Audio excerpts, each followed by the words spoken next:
Muy buenas noches, amigos de Reporte Saladín. Aquí de nuevo para analizar coyunturas de carácter internacional del más alto interés para nuestro país. Y por supuesto, haciendo un poco de historia y de la cronología que ha afectado a lo que ha sido nuestra isla. Es bueno recordar de vez en cuando también que parte de esa historia, independientemente de lo que sería la bula del Papa Alejandro VI, el cual expidió la bula intercetera, mediante la cual se le otorgaban a España la propiedad de las tierras descubiertas por Cristóbal Colón. Siempre, todas y cada una de las potencias coloniales desde ese entonces, uno ve cómo en América Latina se trazan las fronteras de una manera artificial y finalmente esas fronteras se quedan fijas y se convierten posteriormente, independientemente de las luchas de independencia, en fronteras fijas.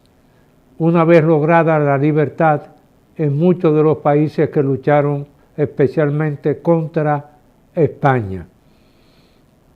Así, nosotros vemos que independientemente de esa bula de 1493 que le atribuyó mediante el Papa Alejandro VI a España la propiedad de las tierras descubiertas, ya en 1605 uno se da cuenta que España comienza a abandonar la parte occidental de la isla, la cual estaba llenada de bucaneros y filibusteros, y en ese año de 1605 se dio el fenómeno denominado como las devastaciones de Osorio, y fueron trasladadas toda una serie de ciudades hacia el sur del país. Entre ellas se destacan Montecristi, Puerto Plata, Vallajá y Yaguana, tratando de evitar el contrabando.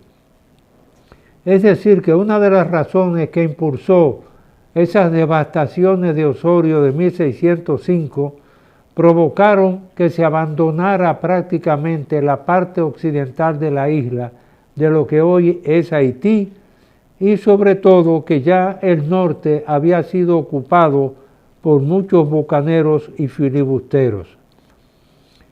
Y uno ve el transcurso de la historia, y por eso es bueno repetirlo a veces para las jóvenes generaciones, cómo en 1680 se firma un tratado entre las dos colonias llamado Paz de Nimega, que fue la primera negociación que proporciona una paz relativa entre las dos colonias en que quedó dividida nuestra isla, en esa paz de Nimega de 1680. Y luego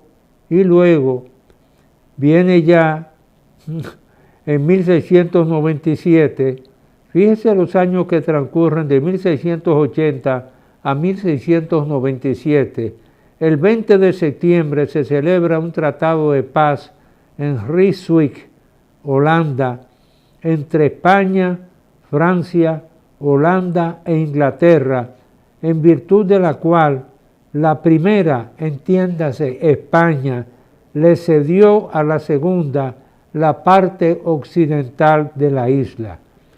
Es decir, que en esa paz de Rijswijk le cedieron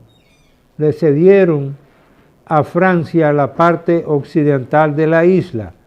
Y luego, de ahí de 1697 a 1776, recuerden esta fecha, en San Miguel de la Atalaya se procedió a firmar un convenio para trazar los límites de los dos países de la isla.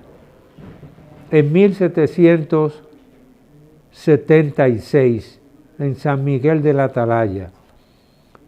Luego sigue uno de los tratados más importantes, prácticamente casi unos años después, en 1777, por el Tratado de Aranjuez, la ciudad de España, fue ratificado el convenio en la ciudad de España, fue ratificado el convenio de San Miguel de la Atalaya.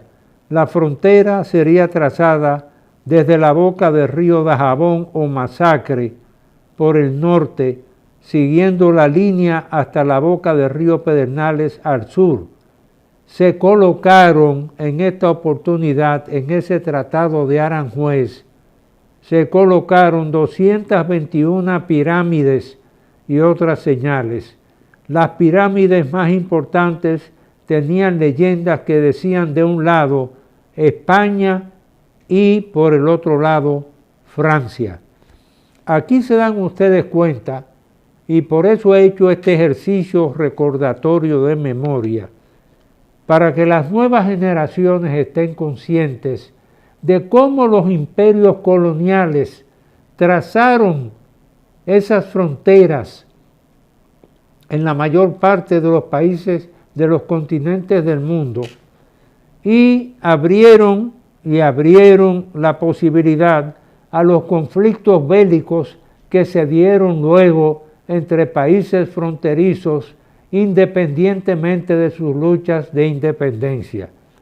Y así caemos en 1795 con el famoso Tratado de Basilea.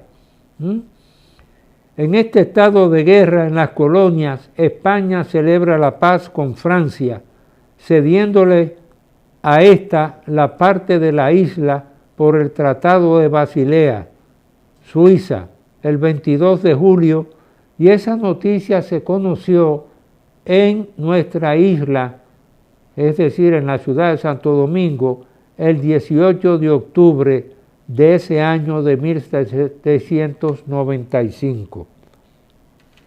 ¿Por qué he querido hacer este recordatorio de esas fechas tan importantes?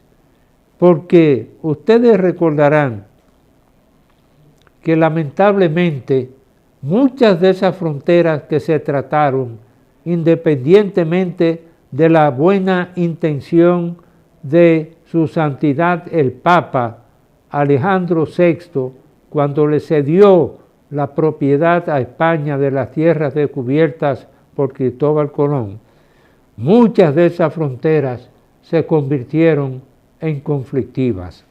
Y hoy en día, lamentablemente, hay que decirlo, Haití está viviendo una de las crisis alimentarias que pone en riesgo a millones de vidas. Aunque el doctor Balaguer era un hombre de pocas palabras, quienes tuvimos la oportunidad de estar cerca de él en los años 71 y conocimos lo que era su pensamiento, muy especialmente el ingeniero Fernando Periche Vidal, y quien les habla como jefe de la División de Promoción Internacional del Centro Dominicano de Promoción de Exportaciones, pudimos darnos cuenta de la preocupación que representaba el tema del hambre en esa época para el gobierno de turno. Y de ahí que por recomendaciones del embajador de República Dominicana en Haití precisamente, el doctor Balaguer tomó la decisión de abrir la frontera una vez que se creó el Centro Dominicano de Promoción de Exportaciones, ya que hasta el año 71 la balanza comercial era favorable a Haití, es decir, que Haití exportaba más a República Dominicana que las exportaciones de República Dominicana a Haití.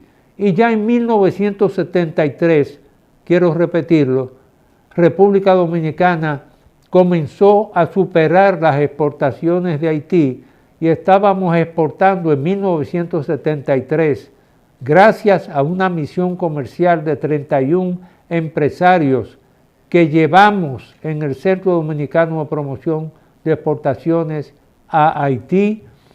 Comenzamos a exportar unos 3 millones de dólares que luego en el discurrir de los años llegaron hasta el tope anual de unos 1.000 millones de dólares en los intercambios comerciales, en las exportaciones de República Dominicana a Haití. Pero ahora la situación, y de ahí la preocupación que siempre tenía el entonces presidente Balaguer con el tema del hambre en Haití, dice precisamente la directora regional para América Latina y el Caribe del Programa Mundial de Alimentos, PMA, la señora Lola Castro, quien visitó recientemente Haití, que prácticamente la crisis alimentaria en Haití es una emergencia que se veía venir y que ya alcanzó niveles catastróficos, situándose entre los 5 países del mundo con mayor inseguridad alimentaria extrema.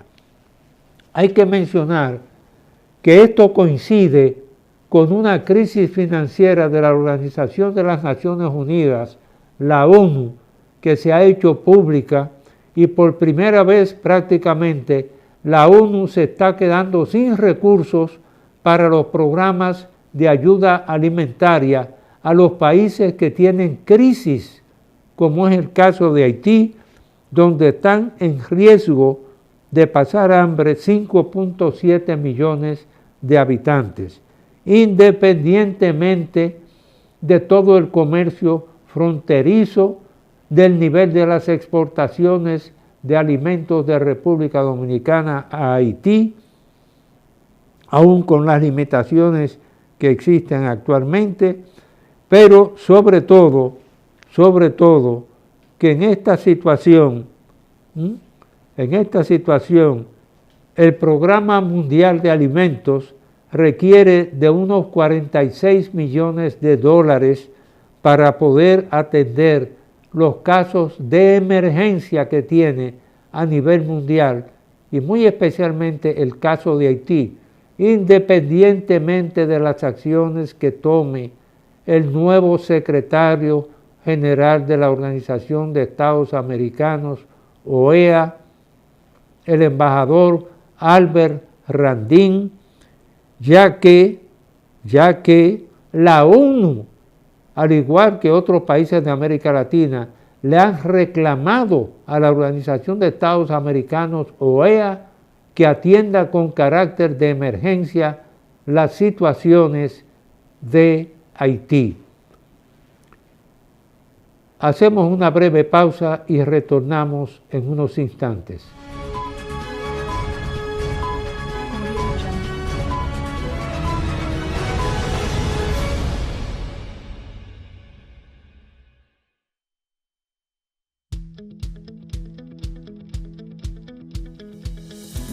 Desde el primer día supimos que permanecer en el tiempo era cosa de trabajo, de voluntades, de producir recursos para crecer y progresar. Hoy, más de un siglo después, reafirmamos nuestro compromiso de seguir siendo ejemplo de superación año tras año, y lo hacemos confiados en nuestro mayor activo, nuestra gente. Miles de obreros y empleados que continúan aportando sus conocimientos y experiencias a esta jornada de logros y realizaciones que nos enorgullece. Central Romana Corporation Limited. Más de un siglo de trabajo y progreso como el primer día.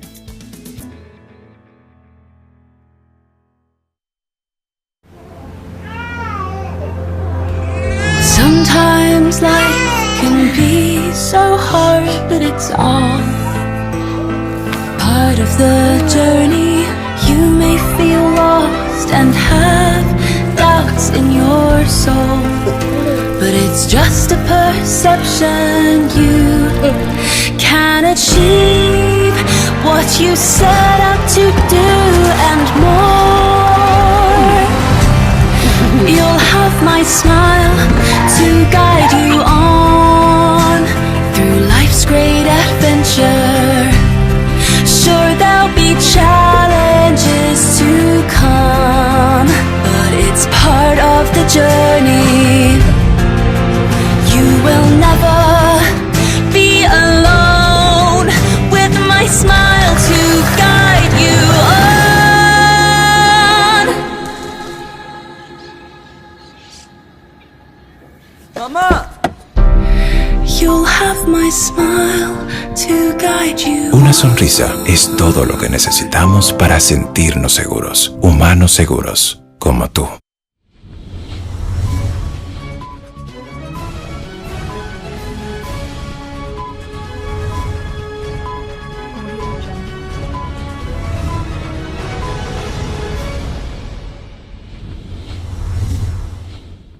Bien amigos, continuamos con el reporte Saladín.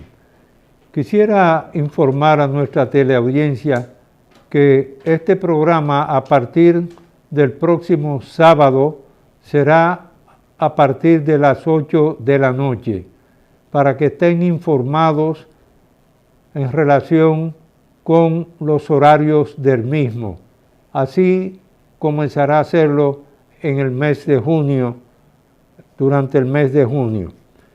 Pero quisiera tratar al mismo tiempo un tema relacionado también de mucha importancia en relación con el vecino país, ya que aunque hay fechas que no se le dio mucha importancia en la República Dominicana, pero el 28 de abril de 1995 ocurrió algo en Haití que debió de haber sido observado con todas las precauciones del lugar, ya que en esa fecha el gobierno de turno de Haití lamentablemente resolvió disolver el ejército de Haití bajo la presidencia de Jean Bertrand Aristide. Y sobre todo que a pesar del tiempo transcurrido entre esa fecha del 28 de abril de 1995 al 17 de noviembre del 2017, el único presidente de Haití que intentó restablecer las Fuerzas Armadas de Haití fue Jovenel Moïse. Fue asesinado y no se pudieron dejar sin efecto las órdenes ejecutivas que había tomado Jean Bertrand Aristide en 1995, el 28 de abril de 1995. Todo esto plantea un tema relacionado con la seguridad de Haití internamente, ya que el ejército haitiano era prácticamente el único poder respetado en el territorio del vecino país. Y ahora que unos 400 policías y soldados de Kenia, por decisión del presidente Ruto, han ido a crear un cuerpo de seguridad en Haití para enfrentar las bandas de secuestradores y asesinos que lamentablemente prácticamente han tomado al vecino país. Es bueno recordar que tristemente, la inexistencia del ejército haitiano ha provocado precisamente la formación de esas bandas juveniles que se han integrado con ex policías por una parte y por otra parte con parte de la juventud también. Pero el tema tiene importancia porque hasta ahora los 400 policías de Kenia no han podido controlar la situación en el vecino país, independientemente de los aportes que ha hecho la policía de las Bahamas, de Jamaica, Guyana y otros países miembros de CARICOM. Pero he tratado con las más altas autoridades del país de reunirme para informarles que hay una fecha de extremada importancia, que es el 3 de agosto próximo, cuando lo que es el Temporary Protected Status, TPS, de unos 500,000 haitianos quedaría sin efecto, y habría que buscar destino para esos 500,000 haitianos que perderían a partir del 3 de agosto del 2025 precisamente el estatus del TPS temporal y buscar la ubicación donde irían precisamente esos 500,000 haitianos.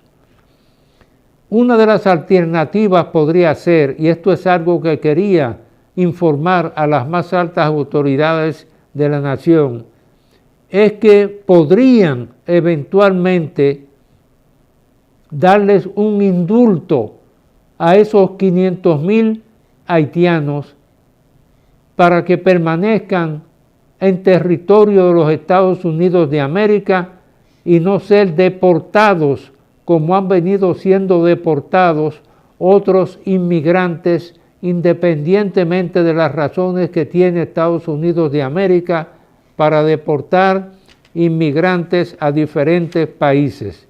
Pero la realidad es que el 3 de agosto del 2025, unos 500,000 haitianos perderían el estatus de protección temporal y habría que buscarles un destino, excepto que las más altas autoridades dominicanas gestionen con las autoridades de los Estados Unidos de América que se les dé un indulto para que puedan permanecer esos haitianos y no se generen presiones contra la República Dominicana, porque la República Dominicana, como lo han reiterado las autoridades dominicanas en múltiples oportunidades, no están en capacidad de recibir 500,000 haitianos. Bien amigos, ya regresamos con el reporte Saladín.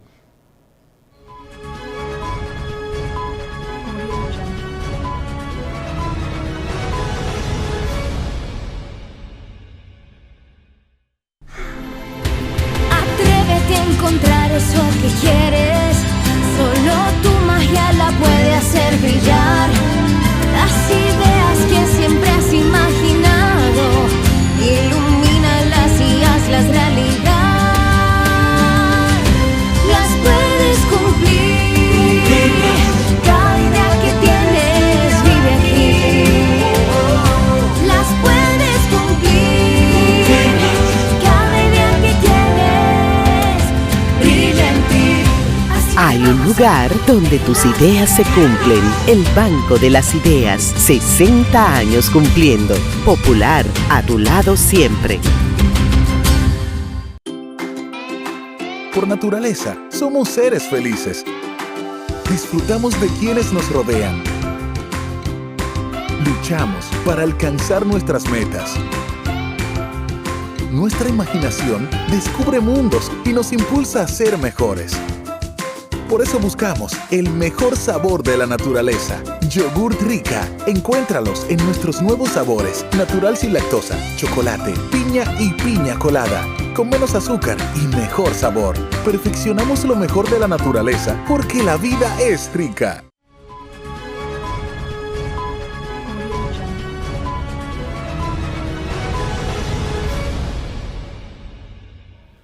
Bien amigos, continuamos con el reporte Saladín y en esta oportunidad con la presencia de un invitado muy especial, independientemente de las relaciones de amistad que hemos tenido con José Miguel Castillo Pantaleón, uno de los profesionales más prestigiosos que tiene nuestro país y sobre todo en materia migratoria.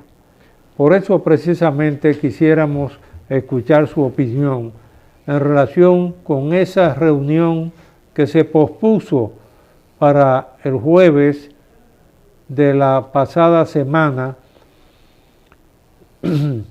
en relación con la presencia de presidentes y expresidentes de la República para tratar el tema Haití. Primero, gracias por la invitación, Roberto. Mira,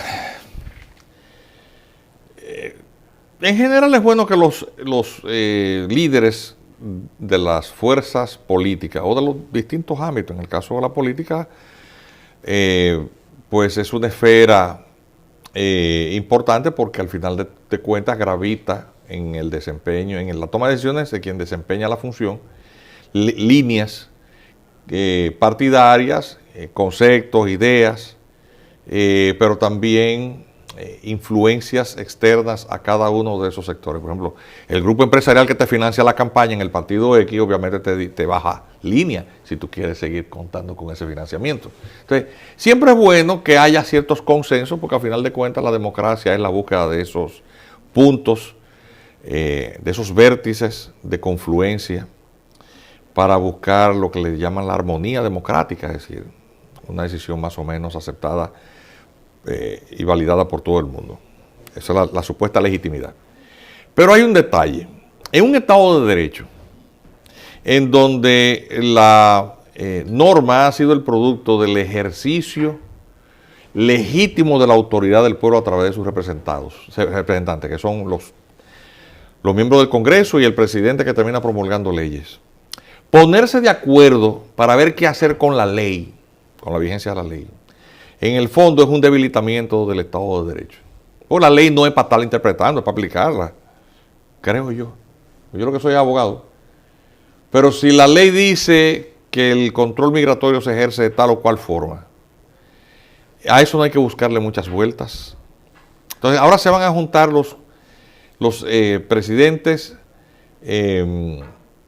los expresidentes y el presidente actual en funciones, que es un presidente jubilado.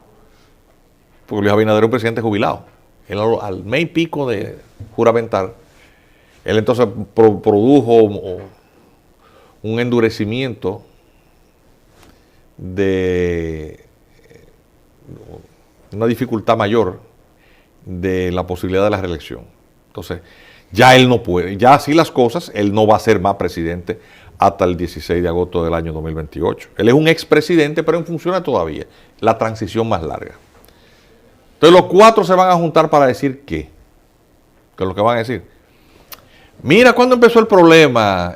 Hipólito le dirá Abinader al expresidente más antiguo de los cuatro. Ya, bueno, yo promulgué la ley, pero no la apliqué mucho, la anterior, y se me juntaron muchísimas situaciones. Entonces, bueno, Leonel, ¿y tú? Y dije, bueno, yo también soy culpable de eso, de que las cosas se volvieron un desorden migratorio.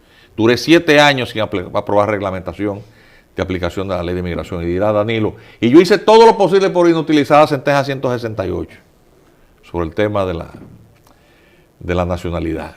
Y hice una ley de naturalización especial, la 169, y naturalicé ilegalmente a muchísimos haitianos. Y el otro dirá, bueno, yo deporto mucha gente, pero dejo entrar más.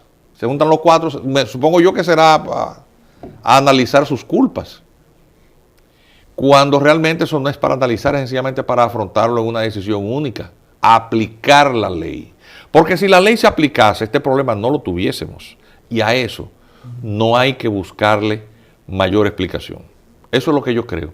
Dentro del contexto democrático está muy bien que se busquen los consensos, significa que hay institucionalidad, entre comillas, pero todo lo que ha sido creado como problemática migratoria es el producto de la inaplicación de la ley. Por ejemplo, ¿cuál de ellos ha aplicado el artículo 135 de la ley 1692 que establece el Código de Trabajo? Ninguno.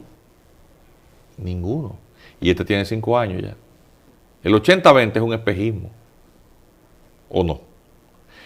Entonces, ¿qué van a hacer? a juntarse a decir eso. Yo soy, vamos a decir, crítico de estas formas de entretenimiento, porque al final de cuentas a mí me luce eso una especie de entretenimiento. De dar la vuelta a todo para que se quede igual. Eso es lo que creo.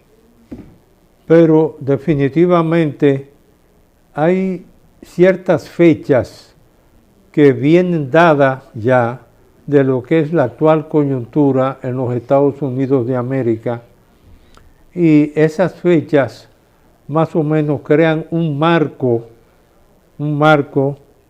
donde eventualmente el 3 de agosto del mes de junio del presente año, teóricamente perderían lo que se llama el TPS, el estatus temporal de residencia de 500,000 de haitianos en los Estados Unidos de América. Razones y situaciones como esa dentro de lo que es la actual política migratoria de los Estados Unidos de América, teóricamente, independientemente de que el Estado dominicano ha sido consistente en destacar que no hay solución haitiana al problema de Haití en la República Dominicana, esa es una fecha que debería de marcar para todo lo que es la situación actual de República Dominicana, una fecha extremadamente importante, porque la única alternativa que ofrecerían teóricamente al perder el TPS, ese 500,000 de haitianos que reciben con estatus temporal de residencia en Estados Unidos de América, sería un indulto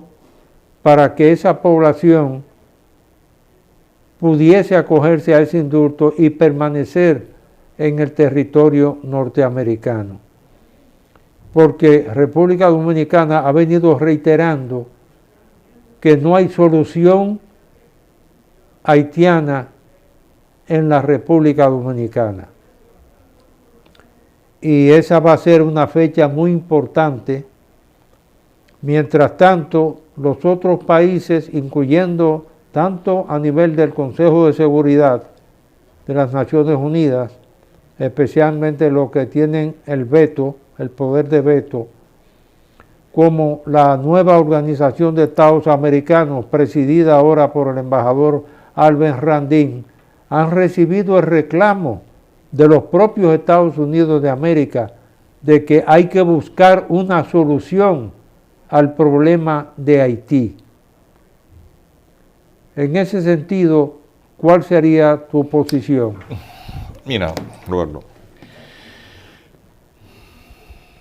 Estados Unidos es un país que, aunque es una gran potencia y nosotros tenemos unos ciertos niveles de dependencia de nuestro mercado natural de exportaciones, es nuestro principal proveedor de importaciones, es el país que tiene en su territorio mayor cantidad de diáspora dominicana, que contribuye significativamente con las remesas a sus familiares aquí en el país, a la estabilidad económica. A pesar de todo eso, las decisiones que tome República Dominicana en relación con el tratamiento migratorio haitiano no tiene absolutamente nada que ver con nosotros, porque Estados Unidos es un país, es la mitad de un continente. Y República Dominicana es un país que, aunque pequeño, muy pequeño, con recursos muy limitados, es un país independiente. En la medida en que, y tú que tienes una larguísima experiencia pública en funciones en donde te ha tocado relacionarte con funcionarios de gobiernos extranjeros, pequeños y grandes. Tú sabes que igual que en cualquier negociación, la tendencia a la maximización de las ventajas de tu posición es la divisa con la que en toda negociación se trabaja. Yo trato de sacarte lo más posible. Y todo signo de complacencia y debilidad o de cortesía mal entendida va siempre a operar en perjuicio de la persona o el país que cede. las posiciones firmes dejan establecidas cosas. En una mesa de negociaciones, cuando te traes una raya de pizarra y dice, bueno, yo eso no lo voy a negociar, no hay más nada de qué hablar. El mejor ejemplo de cuál debe ser la actitud que debe tener un país pequeño en relación con la comunidad internacional, nos lo dio o nos lo está dando todos los días un presidente de un paísito chiquitico, el más chiquito, el pulgarcito de las Américas, se llama El Salvador, que sencillamente le dijo a los organismos internacionales y a los multilaterales, ONU, todas esas siglas, hay ciertos temas que nosotros no vamos a negociar, ni vamos a entrar en discusiones, ni tampoco en cuestionamientos. Sencillamente el país va a ejercer la autoridad de la ley. En menos de 3 años, El Salvador es una cosa totalmente distinta a lo que era durante mucho tiempo. Se convirtió en el país más seguro de América.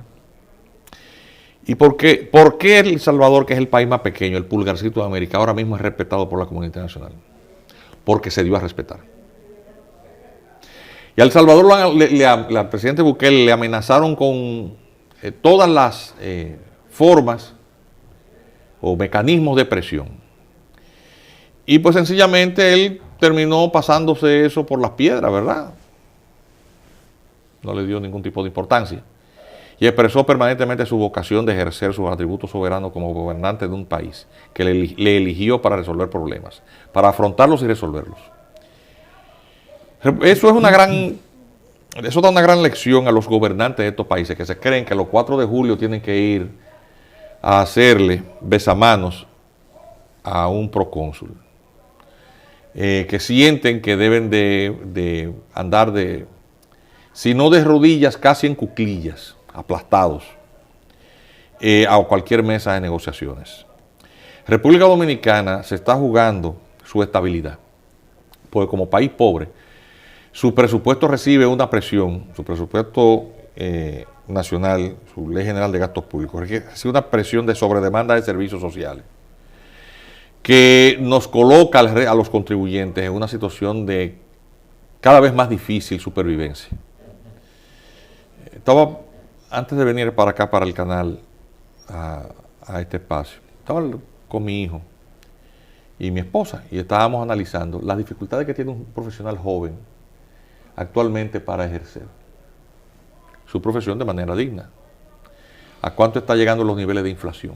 Todo eso tiene que ver con un desajuste en donde la presión económica ahoga cualquier negocio pequeño, porque el gobierno necesita cada vez más dinero, primero para mantener el mastodóntico tamaño del Estado Dominicano, que está inflado. Luego la enorme cantidad de programas sociales, que son una manera se llaman subsidios, y que de reducción de la pobreza, pero que al final del día es algo que es sobrecargado al presupuesto cada vez más. Cada vez que yo oigo al presidente diciendo, y ahora tenemos 2 millones miembros más de la tarjeta o del programa Quédate en tu casa o Solidaridad o los 1001 nombres que le ponen, como si eso fuera algo para enorgullecerse. Realmente uno se pregunta si eso es progreso. Eso no es progreso, eso es parasitismo, fomentar el parasitismo. De la única manera que las sociedades se desarrollan, eso era la base de la creación de riqueza, no asistencialismo. Pero cuando tú le agregas a todo eso, decía, todas esas distorsiones que yo estoy describiendo, el economista quiere tú, estoy describiendo muy grandes rasgos, tú le agregas una población en las más bajas condiciones de vulnerabilidad,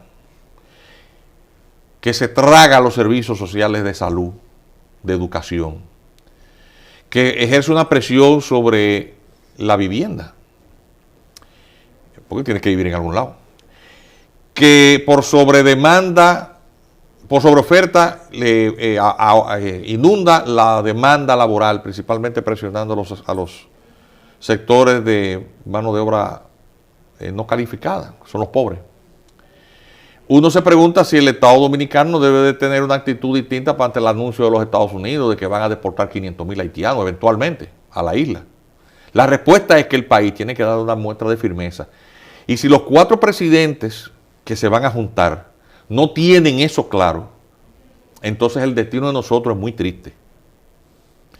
Lo que estamos viendo nosotros los dominicanos es que con temor el futuro. Y tú sabes por qué te digo que estamos viendo con temor, basado en una evidencia. En las elecciones pasadas un candidato desconocido sin partido, un señor calvo, que se dio a conocer con un sobrenombre, dije el cobrador. ¿Te recuerdas de eso, verdad? Sí. Ese señor, sin partido, quedó en cuarto lugar. Bien, con tu permiso vamos a hacer Y una breve un pausa. pequeño grupo sin partido movilizó miles de personas para Friusa. Con tu permiso vamos a hacer una breve pausa y retornamos en unos instantes.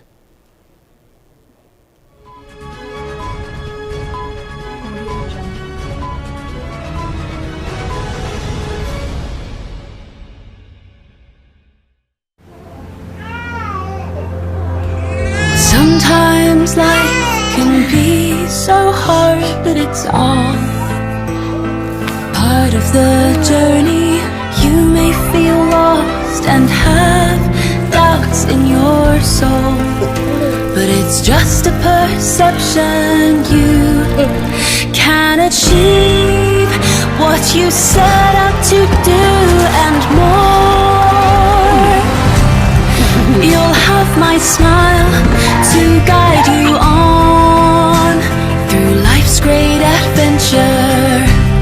Sure, there'll be challenges to come, but it's part of the journey.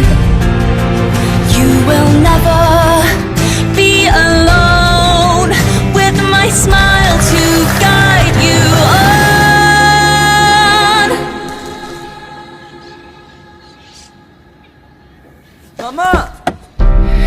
You'll have my smile to guide you. Una sonrisa es todo lo que necesitamos para sentirnos seguros, humanos seguros, como tú. Por naturaleza, somos seres felices. Disfrutamos de quienes nos rodean. Luchamos para alcanzar nuestras metas. Nuestra imaginación descubre mundos y nos impulsa a ser mejores.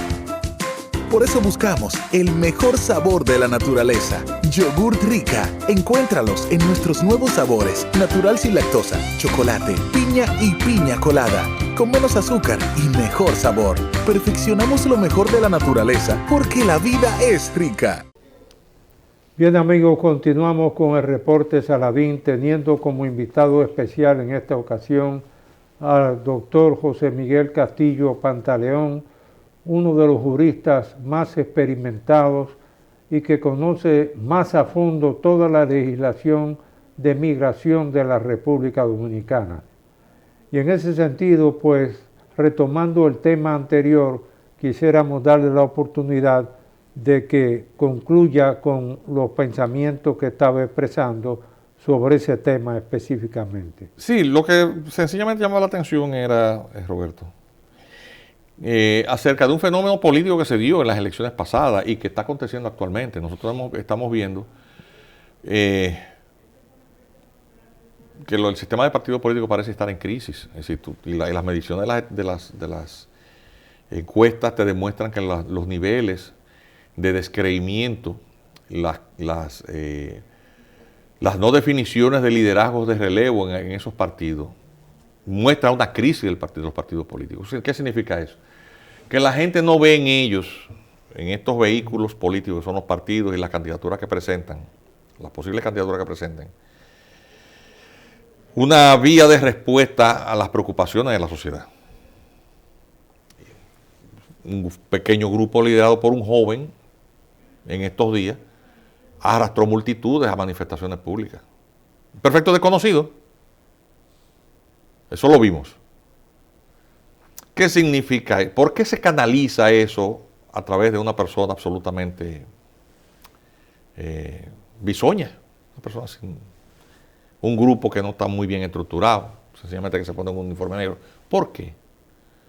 Pues obviamente porque hay una gran preocupación y cuando alguien sintoniza con esas preocupaciones y dice yo voy a hacer este reclamo a la autoridad, pues la gente simpatiza.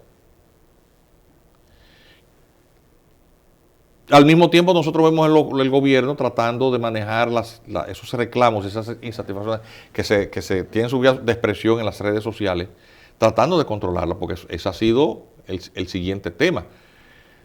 Leyes de control de las redes sociales. Estos programas de televisión, donde más se ven es en YouTube, que es una plataforma digital. Eso es así. Yo no vuelvo a comprar un periódico impreso más nunca. Leo los periódicos en línea. Todo lo veo en línea, la televisión. Si no puedo terminar de ver el noticiario, ahora lo pongo en pausa y lo veo y lo sigo. Exactamente donde lo dejé un poquito más adelante. Yo no sintonizo la televisión, la veo en línea. La digitalización de todas las señales en los canales de televisión es algo también que la tecnología nos va a llevar. Entonces, el mundo cambió. Sí, la generación análoga ha quedado prácticamente superada.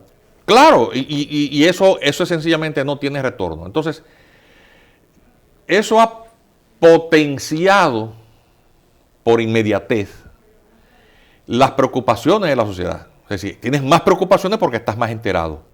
Y tienes manera más inmediata de expresar esa preocupación. Entonces se vuelven los temas se vuelven tendencia, le llaman trending. Y tú te das cuenta por esas olas que en cierta manera son volubles, pero también por inmediatas, honestas.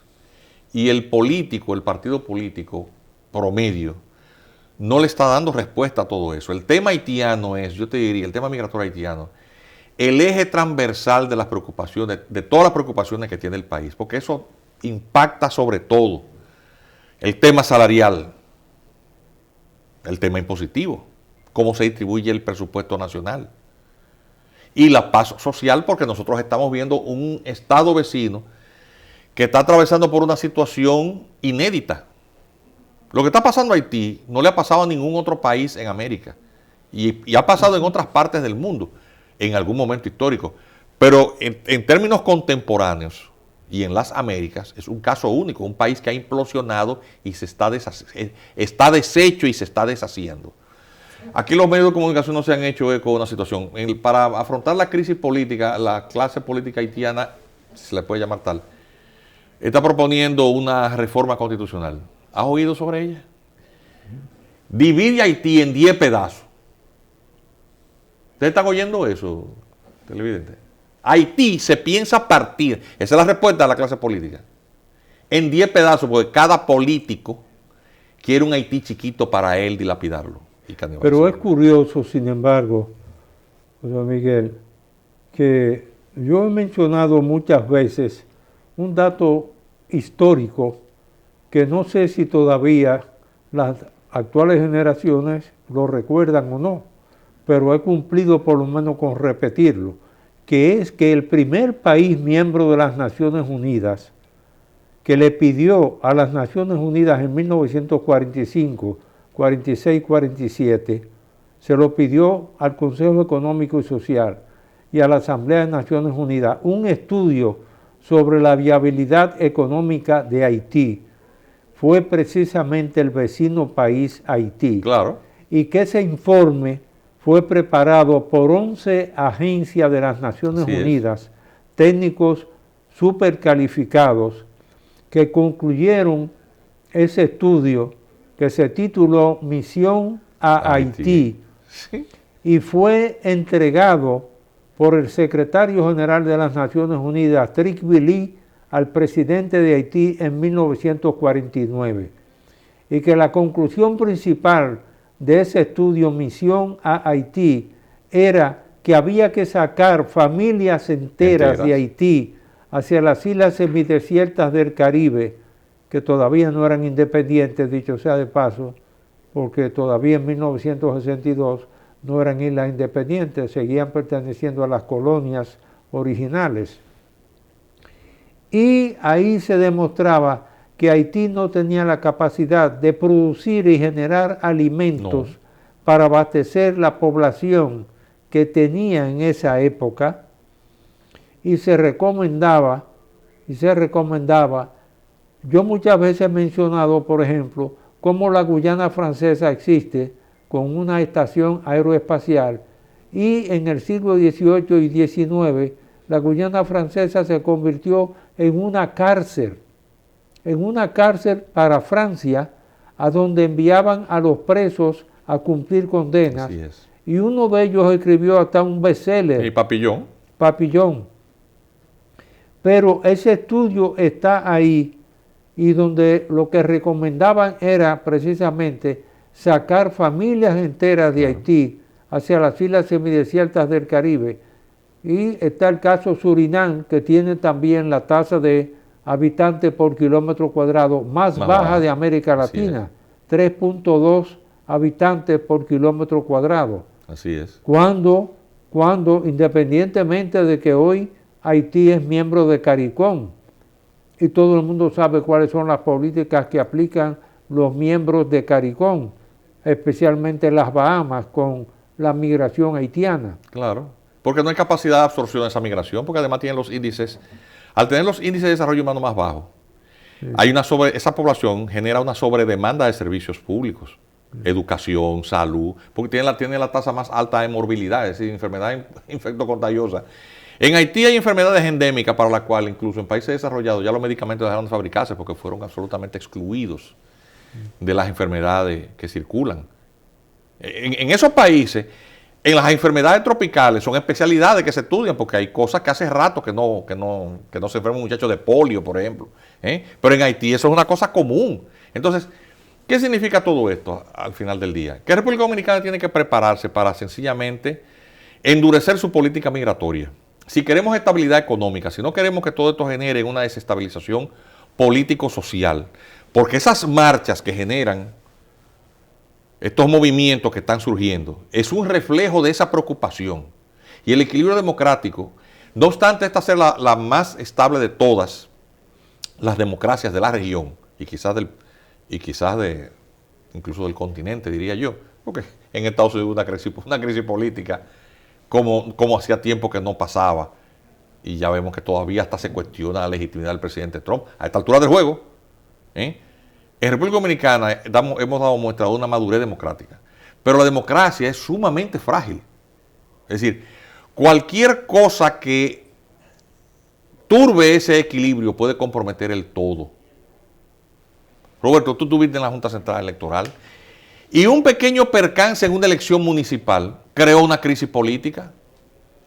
Un pequeño incidente. Es decir, la democracia hay que cuidarla. Ese problema haitiano y la preocupación que genera en la población dominicana, si no tiene respuestas apropiadas de los gobernantes, de las políticas públicas, van a generar mucha insatisfacción. Hay gente que está hablando aquí, empresarios, de regularización migratoria. Y no se están dando cuenta de que hablar de eso no solamente es ilegal e inconstitucional, es que eso va a generar una inestabilidad porque la gente va a protestar eso. Lo que pasó en Friusa fue una probadita con un barrio de las afueras, un enclave donde había una situación inmanejable para las autoridades. Y eso generó un movimiento de miles de personas. Eso no me lo contó nadie, yo fui a verlo. Y a esa gente no vi que nadie le diera ni un picapollo ni 500 pesos. Y la gente fue a protestar. Bueno, yo fui a protestar y yo no sabía ni siquiera dónde quedaba Friusa. ¿Entiendes? Y estaba ahí un PhD y gente que apenas sabe leer y escribir. O sea, lo que estoy diciendo, fíjate cómo los extremos confluían en el espectro intelectual, desde una persona muy preparada académicamente hasta alguien con una educación básica, y confluían en la misma preocupación. Gente de a pie, gente que no tenía ni para comprar una botella de agua, estaba ahí. ¿Entiendes? Y eso es algo que el presidente Abinader y las autoridades tienen que ponerse claros, y los demás expresidentes que van a trazar lo que supuestamente debe ser la posición unificada del Estado, de la sociedad dominicana o de la clase política dominicana. ¿Tú estarías de acuerdo de que independientemente de esta reunión que se ha programado en el Consejo Económico y Social, la República Dominicana convoque a través de su embajador en la Organización de Estados Americanos a una reunión extraordinaria de los países de América Latina y del Caribe para considerar la situación que enfrenta Haití ahora que hay un nuevo secretario general de la Organización de Estados Americanos, OEA? Sí, pero sería más de lo mismo, Roberto, porque es que ningún país quiere meterse ahí. ¿Por qué ningún país quiere enviar soldados? ¿Por qué? Porque significa poner en peligro militares de tu país en el riesgo de morir sin gloria en un país vertedero. A Haití no le importa a nadie. Estemos claros en algo. Haití no le importa al mundo. No le importa al mundo. Pero esa decisión que se tomó en Haití el 3 de agosto de 1995 de disolver en el gobierno de Jean-Bertrand Aristide el ejército haitiano, lo peor que pasó, fue uno de los más grandes errores que se cometieron en Haití, y prácticamente el único presidente que intentó posteriormente dejar sin efecto esa orden ejecutiva fue Jovenel Moïse, y fue asesinado. Pero él patrocinó a Cherizier porque cada político allí tiene su pandilla. Ahora, últimamente, la solución a la que están echando manos en vista de la incapacidad de las tropas kenianas de hacerle frente es el de contratar un grupo de mercenarios, y circula el nombre de un famosísimo jefe comandante de tropas mercenarias, y hemos visto que están utilizados a falta de efectivos, porque vimos lo que le pasó a los últimos mercenarios que fueron ahí, que eran colombianos, ¿verdad? Se involucraron porque el soldado de fortuna obviamente es muy corrompible, fácilmente, no tiene lealtad, es el dinero. ¿Qué terminó pasando? Bueno, pues han contratado a esta gente que a falta de efectivo lo que están utilizando es drones para matar gente. Pero yo te digo lo mismo, vamos a suponer que mañana maten a Jimmy Cherizier. Van a surgir entonces 4 que ocupen el lugar de él. Eso no va a resolver el problema, porque estamos hablando de miles de pandilleros. Miles de pandilleros. Son decenas y decenas de grupos, unos más crueles que otros, debido a que la anarquía es la realidad actual, es una sociedad en anarquía, sin instituciones que funcionen. Y esa iniciativa o idea que ha surgido de dividir Haití en 10 pedazos, ¿de dónde ha surgido esa supuesta? Porque actualmente hay 9 presidentes. Recuerda que tienen 7, un consejo provisional de transición con 9 miembros, 7 que votan y 2 que son observadores, cada uno tiene su pedazo. Pero cada uno de esos, de los 7, hay 3 que tienen acusaciones de corrupción. Son corruptos, porque la materia prima no sirve. Óyeme, Roberto, yo voy a decir algo que quizás resulte repugnante escucharlo. Pero la única manera en que tú estableces el orden es estableciendo un polo de fuerza que domine a los demás. Y en base a ese orden, así sea medio torcido, en base a ese fiel, es que el resto de la realidad se organiza. Porque ese polo que se marca, el polo de fuerza, hace que los demás tengan que reordenarse en relación con él. Es el punto de fuerza. Ahora mismo el polo de fuerza son las pandillas, pero está muy fragmentada. Hay una federación de pandillas que es la que domina a las demás. Aunque a uno les resulte repugnante, pero ellos son unos actores que hay que sentarlos en la mesa. Tenemos que darte las más expresivas gracias por tu participación en el reporte Saladín. Gracias. Y al mismo tiempo, pues, desearles al público, citando siempre esa frase de Miguel de Unamuno y Hugo, cuando decía en 1936 en España, me duele España, que a mí me duele la República Dominicana. Que Dios los bendiga a todos y sobre todo que siempre podamos tener profesionales de la calidad del doctor José Miguel Castillo Pantaleón, uno de los profesionales más completos que tiene la República Dominicana. Gracias. Y sobre todo en el área migratoria. Gracias por tu presencia.